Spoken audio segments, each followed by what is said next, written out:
In this video, let's explore the key points between India and Rwanda.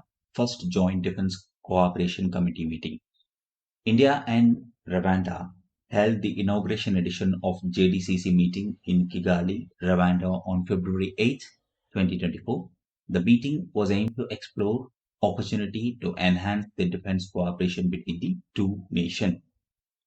Detailed discussions covered various areas such as training cooperation, joint military exercises, and defense industrial collaboration. The Indian delegation highlighted the increasing capabilities of Indian defense manufacturers and their potential to export to friendly countries.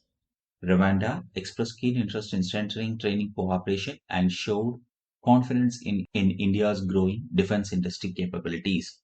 Areas identified were collaboration between India Armed Forces, industries, and Rwandan defense forces could occur under the defense MOU signed in 2018 during the Prime Minister Shri Narendra Modi visit to Rwanda.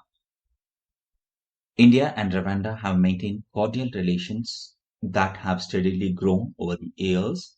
The visit of the Indian delegation for the JDCC meeting is expected to further strengthen defense ties between the two nations.